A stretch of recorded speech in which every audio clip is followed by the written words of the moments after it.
बिस्मिल्लाहिर्रहमानिर्रहीम। गवर्नमेंट के वो तमाम स्कूल जिनकी रीऑर्गेनाइजेशन की जा रही है उसकी अपडेट्स आना शुरू हो गई हैं और उम्मीदवारों को कॉल्स आना शुरू हो गई हैं। देखिए, गवर्नमेंट ने जो इदारे जिनमें स्कूल हैं जिनमें तादाद 100 से कम है उनकी रीऑर्गेनाइजेशन की जा रही थी और उसके लिए 3 कैटेगरीज थी फ़ेज़ 1 के अंदर। या तो आप इंडिविजुअल अप्लाई कर सकते हैं, या आप NGOs के थ्रू अप्लाई कर सकते हैं, और या फिर आप ग्रुप की फॉर्म में अप्लाई कर सकते हैं। सो आज की वीडियो में आपको बताऊंगा कि किन लोगों को कॉल्स आएंगी जिन्होंने अप्लाई किया था और किन लोगों की जो दरख्वास्तें हैं वो रिजेक्ट कर दी गई है। सबसे पहली बात तो ये है कि जो आपने गवर्नमेंट स्कूल को ख़रीदने के लिए अप्लाई किया था उनकी आपकी जो दरख्वास्तें हैं, तमाम दरख्वास्तों की जो छानबीन है वो हो चुकी है, वो मुकम्मल हो चुकी है।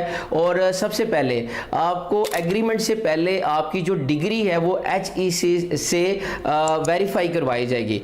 दूसरी बात यह है कि फ़ेज़ 1 के अंदर जितने भी स्कूल्स है वो 15 अगस्त तक, जिन लोगों ने अप्लाई किया था 15 अगस्त तक वो स्कूल उनके हवाले कर दिए जाएंगे। लेकिन यहाँ पे एक बात याद रखिएगा कि जिन लोगों ने मुकम्मल दरख्वास्तें जमा नहीं करवाई थी, जो नामुकम्मल दरख्वास्तें उनको रिजेक्ट कर दिया गया है, उनको एक्सेप्ट नहीं किया गया। तीसरी बात यह है कि जिन लोगों ने दरख्वास्तें जमा करवाई थी उनके जो मार्क्स थे वो कंप्यूटराइज कैलकुलेट किए गए हैं। लेकिन यहाँ पे एक बात याद रखिएगा कि जो आला तालीम याफ्ता है उनको तरजीह दी गई है। मतलब जिनकी डिग्री ज़्यादा थी, जिनके पास एजुकेशन और तजर्बा ज़्यादा था, उन लोगों को प्रेफर किया गया, और जिनकी एजुकेशन कम थी उनको नहीं सिलेक्ट किया गया। इसके साथ साथ जो स्टीयरिंग कमेटी के इजलास में वज़ीर तालीम, सेक्रेटरी और MD PEF के दरमियान जो इजलास हुआ उसमें ये जायज़ा लिया गया और उसमें इस चीज़ का फ़ैसला किया गया कि 15 जुलाई के बाद जितने भी उम्मीदवार हैं उनको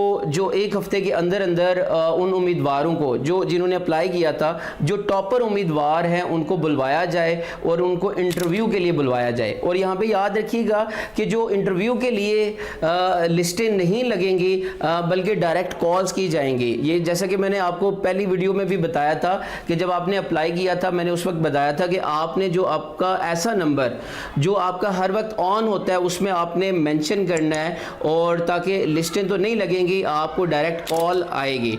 इसके बाद जो लास्ट है वो ये है कि आपको जब आपका इंटरव्यू के लिए जब आपको सिलेक्ट किया जाएगा, आपका इंटरव्यू हो जाएगा, उसके बाद आप अगर इंटरव्यू में भी अगर आपकी सिलेक्शन हो जाती है तो उसके बाद जो ऑफिशियल वेबसाइट है PEF की, वहाँ पे वो जो लिस्ट है वो आवेज़ा कर दी जाएगी। और ये सारे का सारा जो अमल है ये 15 अगस्त तक मुकम्मल कर दिया जाएगा और 15 अगस्त तक ये जो स्कूल हैं ये आपके हवाले कर दिए जाएंगे। सो वो तमाम के तमाम उम्मीदवार जिन्होंने गवर्नमेंट के स्कूल ख़रीदने के लिए अप्लाई किया था तो उनकी जो दरख्वास्तों की छानबीन है वो हो चुकी है, लोगों को कॉल्स आना शुरू हो गई हैं, और आपने अपना मोबाइल नंबर जो है वो ऑन रखना है ताकि आप इसको मिस ना करें। और मेरी अल्लाह ताला से दुआ है कि अल्लाह ताला आपके लिए आसानी करे, आपको कामयाब करे।